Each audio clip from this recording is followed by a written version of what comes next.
Alright, welcome back to the channel. I hope you're doing well today. So Sebastian Fundora takes on Brian Mendoza tomorrow night. This video is coming a little bit late. I had a busy week, but we're going to talk about the fight anyway. Both guys coming off wins. Obviously, Mendoza coming off that fabulous knockout victory against Jerson Rosario. Tremendous uppercut. And then Fundora coming off 2 wins. Obviously, he had that super fight of the year candidate with Erickson Lubin. And then Ocampo, he beat in 12 rounds. And now they're going to get it on tomorrow. It's a pretty fun fight, so I thought I'd make a video about it. So let's talk about it. Boxing. Alright, so shout out to all the subscribers. Big up to anybody new. Thanks for tuning in. I really appreciate it. It means a lot. Let's talk some boxing. Alright, so Sebastian Fundora, obviously a bit of a freak of nature. You know, when you're watching him, I'm just like, how in the world is this guy a junior middleweight? I mean, it's just his frame and it's just weird seeing it, but nonetheless, he's a competitor. You know, he's got a very high will, and he's going to be very hard to beat. And you know, obviously Brian Mendoza. Well, just check out the tail of the tape. You know, it comes in at 5'10", Fundora 6'5.5", and 80-inch reach. Yeah, you heard that right, 80 inches. That's an incredible difference. And then obviously this fight's at junior middleweight, which is 154. You see the KO percentages there. But Fundora, front foot pressure fighter, throws a lot of punches. You know, reminds me a little bit of Paul Williams. Obviously not necessarily completely the same at all, just in terms of their length, their size, and their will to just want to fight, put you on the back foot and throw tons and tons of punches. Fundora, you know, he loves that uppercut, doesn't he? But interestingly enough, Brian Mendoza is coming off not just 1 but 2 back-to-back knockout victories. Now the uppercut is going to be a very important fight, punch in this fight. It was against Lubin. You know, Lubin fought the wrong fight, really. He started to really get sucked into a inside fight quite early on in that fight. I know he had success. I know he hurt Fundora, but you know, Mendoza can't fight Fundora like that, and I don't think he will. He's pretty good at moving. He's a good, neat little, tidy little boxer. He fought Jesus Ramos. And that might be a good indication of how this fight's going to go, because Ramos, who just beat Joey Spencer, who's a beast in 154, and I'm going to talk about the potential of that division in a year or two when everybody moves up. But you know, Jesus Ramos really just put a lot of pressure on him, threw a lot of punches, was backing him up, getting him on the ropes. And Mendoza's quite neat defensively, but Fundora, because he is so big and long,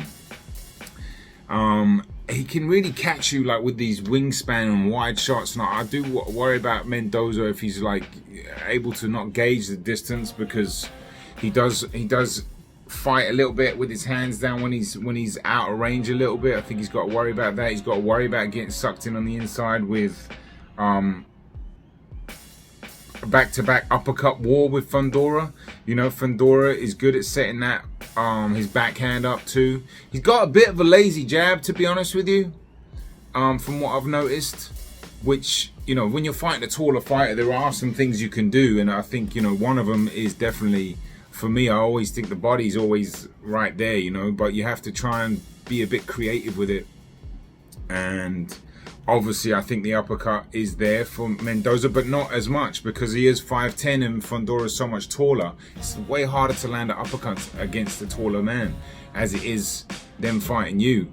So Fundora is going to have far more ease finding a home for that uppercut. And Fundora does with his uppercuts too. He doesn't just throw them in like this. He can throw like a shovel uppercut and get massive amount of leverage on it. He did against Lubin.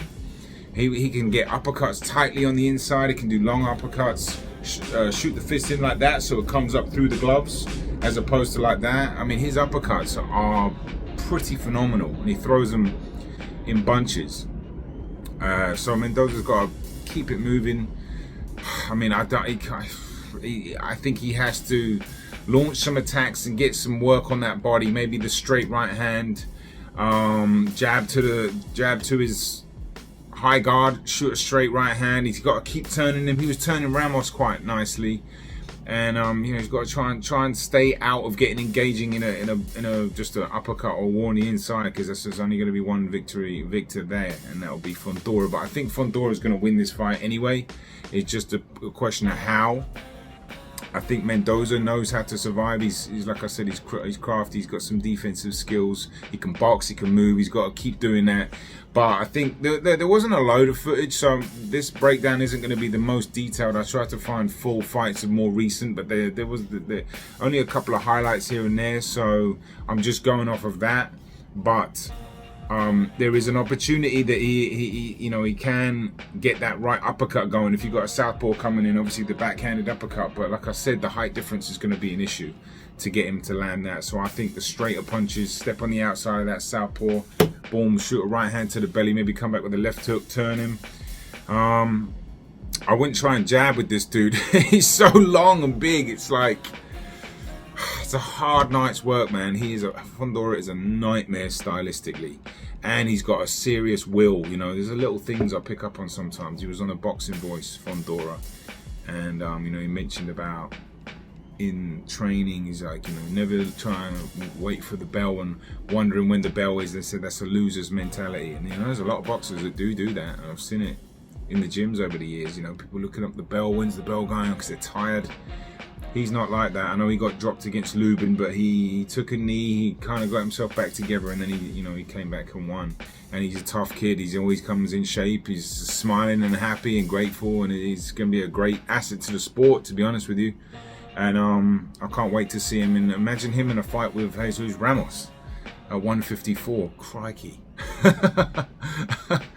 Talking about the 154 division briefly, you got the likes of Errol Spence potentially moving up. Obviously, Jamel Charlo's there. Tim Tszyu, Fundora, Jesus Ramos, Bud Crawford, if he does end up moving up too.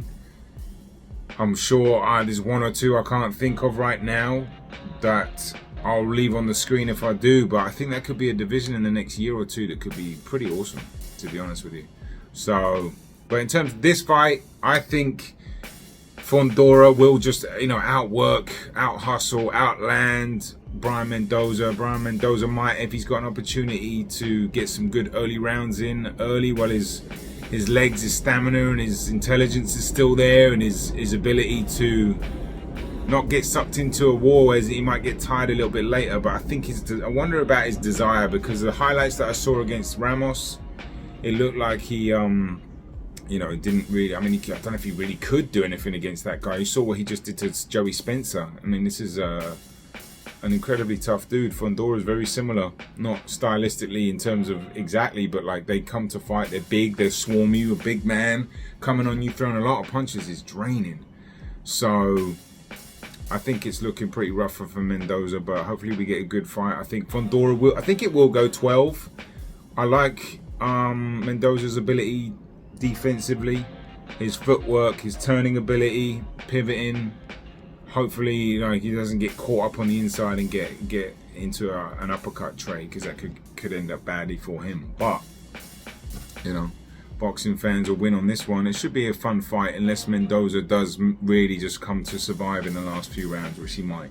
So I've got Fundora points victory. Let me know your thoughts. Fights tomorrow, like I said, I normally get these out a little bit earlier, but I've been quite busy this week. But I should have a bunch of videos coming next week. And yeah, that's it from me, Boxing on the Edge. Have a lovely weekend, enjoy the fight, and yeah, I'll see you soon. Boxing on the edge.